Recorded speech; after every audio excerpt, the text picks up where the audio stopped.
श्रीमद् भगवद्गीता महात्म्य ओम क्लीं वंदे दयानिधि श्री चरणारविंदम।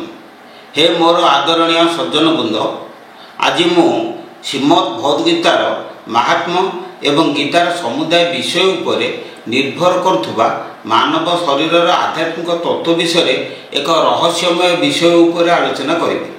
बर्तमान मु श्रीमद् भगवद्गीता माध्यम आम शरीर आध्यात्मिक तत्व विषय बुझाइबाकू जाऊँगी, जहाँ संपूर्ण स्वाधीन एवं मोर निज अनुभूति द्वारा लिखित। आस दुई जनक मध्य यही विषयटी को आलोचना करिबा। जड़े होउचंती जोगमाता एवं अन्य जनक होउची जड़े जिज्ञासु भक्त। जोगमाता होउचंती श्रीमद् भगवद्गीता एवं जिज्ञासु भक्त आमे माने समस्ते। तेणु जड़े भक्त की चिंता करी गीता को की प्रश्न पचारुछि ताहा आमे एठारे आलोचना करिबा। गीता महात्म्य। गीता आध्यात्मिक ज्ञान रे परिपूर्ण, जहाँ आमर दैनंदिन जीवन रे उपयोगी। भगवान श्रीकृष्ण तांको प्रिय सखा अर्जुन को धर्मभूमि कुरुक्षेत्र रे युद्ध रे नियुक्त करिबा एवं अधर्म विनाश करी शांति स्थापना करिबा निमित्त केतेक पवित्र उपदेश देइथिले। एही उपदेश केवल अर्जुन नुहे बरं आम समस्त लगी ताहा पवित्र उपदेश अटे। यही उपदेश मान समाज रे बसवास करुथिबा समस्त मानव जाति पाई सहायक होइथाय। गीता मुक्ति मार्ग परिष्कार करे। जदि जड़े भक्त गीतार उपदेश को संपूर्ण भावे पालन करी आध्यात्मिक कार्य करे, तेबे से संसार बंधन मुक्ति लाभ करी नारायणिक वैकुंठ धाम को जाई शांति लाभ करे। गीता हेउची भगवान श्रीकृष्ण मुख निसृत वाणी, जहाँ स्वयं भगवती अटंती। तांको नाम जोगमाता रखा जाइछि, कारण गीतारे जोगर मौलिक तत्व रही। ସେହି तत्व जानिबा पाई भक्त विनम्रतार सहित तांको प्रार्थना करुछि। भक्त उवाच, हे महिमामयी भगवती, तो पाद तले मोर कोटि कोटि प्रणाम। तू दिने धर्मभूमि कुरुक्षेत्र रे बिंदु ब्रह्म श्रीकृष्ण मुखर झरी धरणी प्रभावित होइथिलु एवं प्राणिक हुद मंदिर रे जोगमाता नाम रे खेलिथिलु। हे माँ, तू प्रणव ध्वनि ओंकार नाद रूप रे पापी मान को उद्धार करिबा पाई आम शरीर रे मातृगर्भ रे तीनोटी पवित्र नदी गंगा, जमुना एवं सरस्वती नाम रे प्रभावित हेलु। सेही समय रे सरस्वती नदी रे 6 गोटी कमल बा पद्म फूल प्रस्फुटित हेला एवं दुई भूलता मध्य केन्द्र रे दुईटी हंस पक्षी आसी खेलिले। तू तांको सहाय्य रे श्वासक्रिया रे प्रणव ध्वनि रूप रे प्रभावित हेलु एवं अमृत प्रेम ढाली प्राणी को पवित्र कलु। जो भक्त सर्वदा तो ध्यान करे से निश्चिंत भाव रे परमानंद पाए। तोते विश्वास करुथिबा भक्त तोर आशीर्वाद द्वारा ज्ञान, भक्ति, प्रेम एवं समस्त शास्त्र रहस्य ज्ञात हुए। ता हृदय ज्ञानर कलिका फुटी उठे एवं धीरे धीरे पाखुड़ा विस्तार करे। मृत्यु समय तोते भावी भावी विष्णु बासस्थली वैकुंठ धाम को चली जाए। हे माँ, तोर महिमा धरणी रे सज्जन माने जहाँ वर्णना करिसेंती मु कौन कहिबी। तो महिमार अंत नाही। जी सबुबेले तो पद्यावली पाठ करे देवकी नंदन ता उपरे संतुष्ट हुअन्ति। जदि केही तोर नाम मने रखे तेबे ता मस्तक रे आशीर्वादर अमृत जल वर्षण हुए।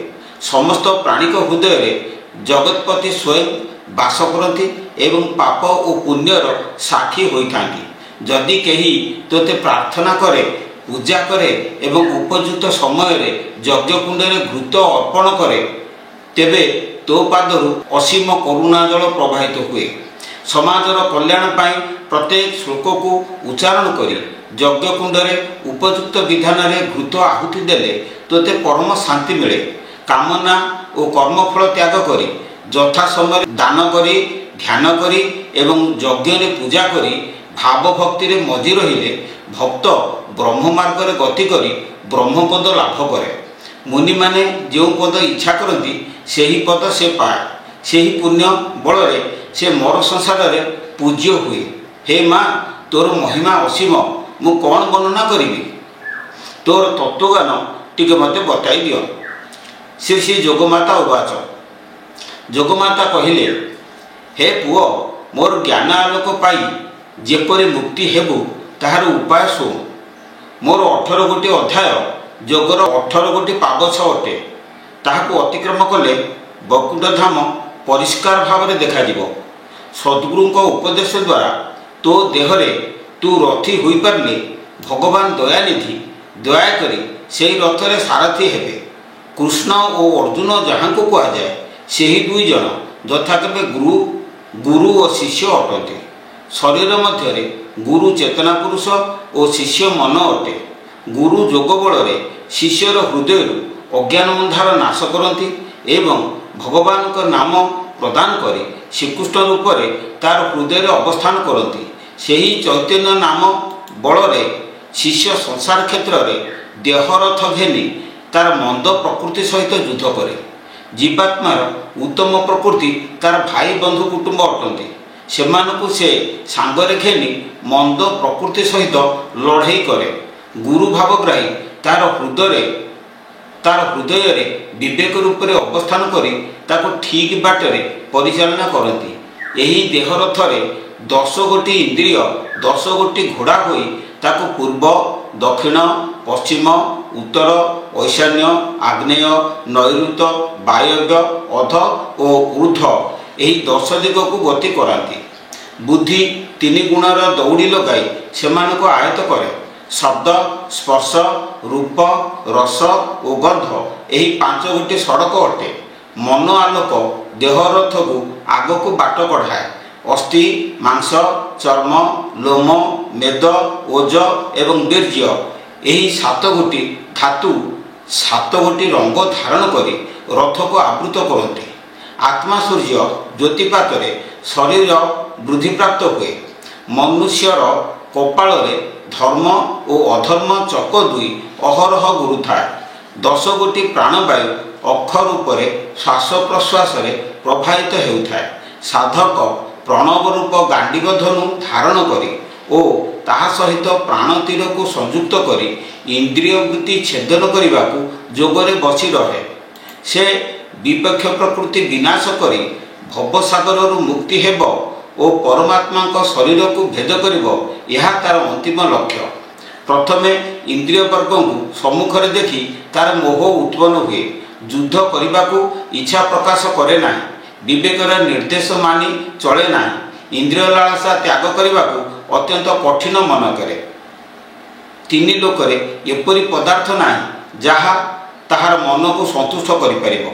साधना अवस्था एहीपरि चिंता करुथिबा समय गुरु भावग्राही तार मन कथा जानी पारंती। शरीर रथ को विवेक सड़क धीरे धीरे चालन करती। हे पुओ एही ठारू मोर अमृत रस झरिबा आरंभ हुए।